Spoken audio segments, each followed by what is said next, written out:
So hello students, स्वागत है हमारे YouTube channel SPC and tricks पर। फ्रेंड्स, आज की इस वीडियो में हम देखने वाले हैं फार्मिंग अम्ल बनाने की विधि, और ये बहुत ही आसान तरीके से हम समझने वाले हैं, वो भी ट्रिक के माध्यम से। तो चलिए इसे आसान तरीके से समझते हैं, और ये बहुत ही इंपॉर्टेंट है बोर्ड एग्जाम के लिए। तो जो क्लास 12th वाले विद्यार्थी हैं उनके लिए वीडियो बहुत ही खास होने वाली है, क्योंकि यहाँ पे फार्मिंग अम्ल को बनाने की प्रयोगशाला विधि को बहुत ही आसान तरीके से हम यहाँ पे देखने वाले हैं।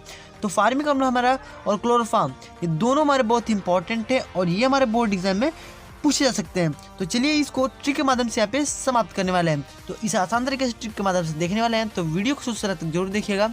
एंड चैनल पर नए हैं तो सब्सक्राइब कर लीजिए, और साथ में नोटिफिकेशन बेल कॉल पर क्लिक कर दीजिएगा, क्योंकि इस पर वीडियो लाते रहते हैं। तो फ्रेंड्स चलिए देखते हैं फार्मिंग अम्ल बनाने की प्रयोगशाला विधि। तो देखिए प्रयोगशाला विधि में, तो देखिए फार्मिंग अम्ल बनाने के लिए ऑक्जेलिक अम्ल तथा ग्लिसरॉल के मिश्रण को 110 डिग्री सेल्सियस ताप पर गर्म करके बनाया जाता है। तो चलिए इसको समझते हैं। तो देखिए अब इसमें फार्मिक अम्ल बनाने के लिए ऑक्जेलिक अम्ल, ठीक है, ऑक्जेलिक अम्ल लेंगे और यहाँ पे ग्लिसरॉल लेने वाले हैं, ठीक है, दो चीज़ हम यहाँ पे लेने वाले हैं। तो इन दोनों को मिला करके और 110 डिग्री सेल्सियस ताप पर इसको गर्म करेंगे, और देखिए इसे आसानी से हम यहाँ पे बनाते हैं। तो ये तो आपने समझ गया होगा कि फार्मिक अम्ल बनाने के लिए ऑक्जेलिक अम्ल चाहिए और ग्लिसरॉल चाहिए, और दोनों को गर्म करना है 110 डिग्री सेल्सियस ताप पे, ठीक है।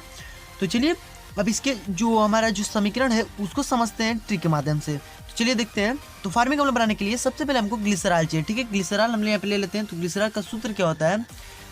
CH, देखिए अब ध्यान से आप देखिएगा और समझने की कोशिश कीजिएगा। देखिए आपको लिखना क्या है? CH, ठीक है, और फिर यहाँ पे आपको लिखना है 2, ठीक है, CH2 और OH, ठीक है। इतना तो आपने लिख लिया होगा, ठीक है, इतना आपको लिख लेना है, ठीक है, कोई भी इसमें सोचना नहीं, आपको इतना लिख लेना है। फिर आपको नीचे क्या करना है कि बस 2 को हटा देना है और सबको उतार देना है, ठीक है। और फिर उसके नीचे क्या करना है, 2 को फिर यहाँ पे लगा देना है, ठीक है, ठीक है। आपने इतना समझ लिया होगा कि CH2OH, और फिर यहाँ पे 2 को हटा देना है, CHOH और फिर CH2OH, ठीक है। तो ये हमारा क्या बन जाएगा? ग्लिसरॉल, ठीक है। तो ये हमारा हो जाएगा ग्लिसरॉल, ठीक है। अब हमको इसमें क्या करना है कि हमको ऑक्जेलिक अम्ल चाहिए, ठीक है। तो ऑक्जेलिक अम्ल का सूत्र क्या होता है? तो देखिए इसका भी आसान तरीके से समझने वाला है। देखिए बस आपको याद करना है क्या? COOH, ठीक है, बस आप केवल इतना याद कर लीजिए, और फिर यहाँ पे एक और COOH लिख दीजिए, ठीक है। तो ये हो गया हमारे क्या हो गया? ऑक्जेलिक अम्ल, ठीक है, ऑक्जेलिक अम्ल, ठीक है। तो ये हमारा हो गया ऑक्जेलिक अम्ल। अब देखिए अब हम इसको, चलिए अब इन्हीं दोनों को हम मिला करके 110 डिग्री सेल्सियस ताप पे गर्म करने वाले हैं। तो 110 डिग्री सेल्सियस ताप, ठीक है, इसको हम यहाँ पे गर्म कर रहे हैं, ठीक है। तो अब देखिए अब इसमें क्या करना है हमको, ध्यान से देखिएगा इसको। देखिए इसमें हमको क्या करना है कि H2 हम यहाँ से बाहर निकाल देते हैं, ठीक है। H2 को बाहर निकालने के लिए हमको क्या करना पड़ेगा, ठीक है। तो देखिए यहाँ से जो हमारा ये हमारा H दिखाई दे रहा है, ठीक है, ये वाला, ठीक है, इसको और यहाँ से इसको बढ़ा करके लाएंगे, और इसको, ठीक है, ठीक है। इन दोनों को अगर मिला दें OH और H, तो हमारा H2 तो बाहर निकल जाएगा, और जितना बचता है सबको उतार देना है। तो देखिए उतारेंगे कैसे? तो देखिए हमारे यहाँ पे CH2 है, तो CH2 यहाँ पे लिख लेते हैं, CH2, ठीक है। यहाँ पे हमारे क्या है? डबल O, ठीक है, COO, तो COO के यहाँ पे उतार लेते हैं, ठीक है। COO में हमने उतार लिया। अब क्या भाई हमारा बचा हुआ है? COOH, ठीक है, नीचे हमारा बचा COOH, तो इसको हम यहाँ पे क्या करेंगे, यहाँ पे उतार लेते हैं, ठीक है। इतना आप समझ गए होंगे। तो अब क्या करना है, अब जो भी हमारे सब बचा हुआ है सबको उतार लेते हैं। तो CH and OH और CH2OH, ठीक है, और हमारा निकालना क्या है? H2O, ठीक है। हमने क्या किया यहाँ पे, यहाँ से जो कि जल को निकाल दिया बाहर, ठीक है। तो ये हमारा जो स्टेप, मतलब कि फर्स्ट स्टेप है, ठीक है, स्टेप 1, ठीक है। तो ये हमारा जो अम्ल है फार्मिक अम्ल, ये हमारा 3 स्टेप में बनता है, ठीक है। तो ये हमारा फर्स्ट स्टेप हो गया, और ये हमारा बना क्या है? ग्लिसरॉल मोनोऑक्जिलेट, ठीक है। तो इसका नाम हो जाएगा ग्लिसरॉल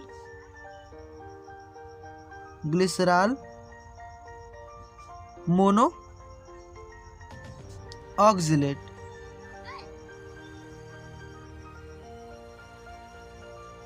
ठीक है। तो ग्लिसरॉल मोनोऑक्सिलेट है हमारा ये पूरा जो कि बना हुआ है, ठीक है। अब देखते हैं नेक्स्ट स्टेप, तो इसको फिर हम यहाँ पे उतार लेंगे। तो देखिए फिर हम उसको यहाँ पे उतार लेते हैं। तो देखिए स्टेप 2, ठीक है। तो देखिए हमने यहाँ पे इसको उतार लिया, ठीक है।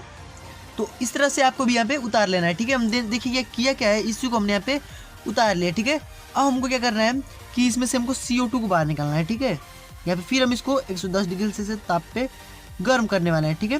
तो देखिए अब हम क्या करना है, इसमें से आप निकाल दीजिए CO2। क्या निकालना है आपको, CO2। तो CO2 इसमें से हम निकाल देते हैं। देखिए ये हमारा CO2 यहाँ पे है, तो इसको हम यहाँ से निकाल देते हैं, ठीक है। ये इतना जो है हमारा, इसको निकाल देते हैं। तो हमारा बचा क्या है, CH2 COO और H, ठीक है। ये हमारा बच गया। तो CH2 COO और नीचे हमारा बच गया H, ठीक है। और ये इसको भी हम उतार लेते हैं। देखिए बहुत ही आसान तरीके से इसको हम समझने वाले हैं, बस आप ध्यान से देखिए और समझने की कोशिश कीजिए। तो इसे आसान तरीके से मैं आपको समझाने की कोशिश कर रहा हूँ, ठीक है। देखिए इतना तो आपको समझ में आ गया होगा। अब यहाँ पे मैं बचा क्या, CO2 निकल गया, ठीक है। तो ये हमारा CO2 जो कि निकल गया, ठीक है। अब ये हमारा क्या बन गया, ये तो हमारा ग्लिसरॉल मोनोऑक्सिलेट बना था, और ये हमारा बन गया ग्लिसरॉल मोनोफॉर्मेट, ठीक है। ग्लिसरॉल मोनोफॉर्मेट, क्योंकि ये ग्लिसरॉल से ही हमारा जो कि ये क्रिया कर रहा है, इसीलिए इसको ग्लिसरॉल में ही लिख रहे हैं, ठीक है। ग्लिसरॉल मोनोफॉर्मेट, ठीक है। इतना आपको समझ में आ गया होगा। अब देखते हैं अब तीसरा स्टेप हमारा जो कि लास्ट स्टेप है, इससे आप ध्यान से देखिएगा। तो देखिए स्टेप 3, इसको उतार लेते हैं हम, ठीक है। उसको तो हमको उड़ा देना है, ठीक है। यहाँ से हमारा जो कि CO2 ऊपर चला गया, इसको उतार लेते हैं। तो CO2 COO एंड H, ठीक है। और ये हमारा CHOH, फिर CH2OH और प्लस। अब हमको इसमें क्या करना है कि H2O से हमको इसमें जो कि यहाँ पे क्रिया कराना है, ठीक है। H2O से हम यहाँ पे क्रिया करेंगे। तो हम यहाँ पे ले लेते हैं H2O या फिर HOH, ठीक है। ऐसे भी हम इसको लिख सकते हैं, या H2O ऐसे भी हम इसको लिख सकते हैं। तो इसको जब हम करेंगे तो क्या होगा हमारा, देखिए हमको बनाना क्या था, फार्मिक अम्ल। तो फार्मिक अम्ल का सूत्र आपको पता होगा, HCOOH होता है, ठीक है। HCOOH होता है। तो हमको इसमें HCOOH हमको बनाना है। तो हम क्या करेंगे कि यहाँ से हम फार्मिक अम्ल को निकालेंगे, ठीक है। तो देखिए अब हम यहाँ से इतना, ठीक है, इतना को हम ले रहे हैं, ठीक है। इतना हमने ले लिया और यहाँ पे बढ़ा करके इसको भी हम यहाँ पे ले रहे हैं, ठीक है। तो देखिए इतना हमने जो कि ले लिया। तो H हमारे यहाँ पे है और COOH, ठीक है। तो यहाँ पे हम लिख लेते हैं HCOOH। ये तो हो गया फार्मिक अम्ल जो कि हमको प्राप्त करना था, ठीक है। ये हमको प्राप्त करना था, ठीक है। और जितना बचा है सबको हम उतार देंगे। तो देखिए उतारने पे हमको क्या मिलता है, प्लस CH2 और ये हमारा बचा OH, फिर CHOH CH2OH। देखिए हमारे फिर से क्या मिल गया, यहाँ पे मिल गया हमारा यहाँ पे ग्लिसरॉल, ठीक है, जो कि हमने यहाँ पे पहले देखा था। यहाँ पे ग्लिसरॉल देखिए ये हमारा CH2OH CHOH और CH2OH, ठीक है। ये हमारा मिल गया यहाँ पे ग्लिसरॉल, ठीक है, ग्लिसरॉल। तो देखिए यही हमको प्राप्त करना था, फार्मिक अम्ल, ठीक है। तो यही है हमारा जो कि इसका प्रयोगशाला विधि। तो प्रयोगशाला विधि में क्या है कि यहाँ पे हमको चित्र भी बनाना पड़ेगा, ठीक है। तो ये तो हमारा था कि आपको ऐसे पूछ सकता है, ठीक है। अगर आप इसमें अच्छी तरह नहीं बनाते हैं तो भी आपको चल जाएगा, लेकिन यहाँ पे प्रयोगशाला विधि आपको पूछा हुआ है। तो प्रयोगशाला विधि आप में आपको यहाँ पे चित्र बनाना पड़ेगा। तो चलिए इसके यहाँ पे चित्र बनाते हैं, उसके बाद मैं उसको आपको समझाता हूँ, ठीक है। क्योंकि इतना अगर आ जाए तो आपको इतना ही केवल लिख देना है, ठीक है। अगर प्रयोगशाला विधि ना बोले, बस केवल आपको बोले कि फार्मिक अम्ल को प्राप्त कीजिए ऑक्जेलिक अम्ल के द्वारा, ठीक है। तो आपको केवल इतना ही लिखना है। तो चलिए इसमें चित्र को बनाते हैं, फिर आपको हम समझाते हैं। तो देखिए हमने यहाँ पे प्रयोगशाला विधि जो कि बना दिया है। देखिए प्रयोग में हमको क्या लेना है, यहाँ पे एक हम आसवन फ्लास्क लेंगे, ठीक है। आपको ऐसे ही ये फिगर आप हमेशा याद रखिए, क्योंकि ये आपको क्लोरोफॉर्म बनाने में भी काम करेगा। कोई भी आप यहाँ पे प्रयोगशाला करेंगे तो ये आपको चूँकि काम करने वाला है। तो इसको आप एकदम रट जाइएगा, इस जो ये प्रयोग है इसको आप रट जाइएगा। तो देखिए इसमें हमको लेना क्या, आसवन फ्लास्क एक लेना है, हमारा आसवन फ्लास्क है। ये हमारा बालू उसमें पे जो कि रखा हुआ है, ठीक है। ये हमारा बर्नर है, इसमें हमारा 25 ग्राम ऑक्जेलिक अम्ल है और 40 ग्राम निर्जल ग्लिसरॉल है, ठीक है। तो देखिए दो चीज़ हमने इसमें मिला है। ये हमारा संघनित्र है और ये हमारा इसमें चूँकि ग्राही है और ये SCHO इसमें आ गया, ठीक है। तो अब देखिए इसमें हम इसको लिखेंगे कैसे, ठीक है। हमको बोलेगा कि प्रयोगशाला विधि लिखिए, ठीक है। तो अब इसमें प्रयोगशाला विधि को देखिए कैसे लिखेंगे। तो आपको करना कि बोलना क्या इसमें लिखना है, देखिए फार्मिक अम्ल बनाने के लिए आसवन फ्लास्क में 25 ग्राम ऑक्जेलिक अम्ल और 40 ग्राम निर्जक ग्लिसरॉल के मिश्रण को लेते हैं, ठीक है।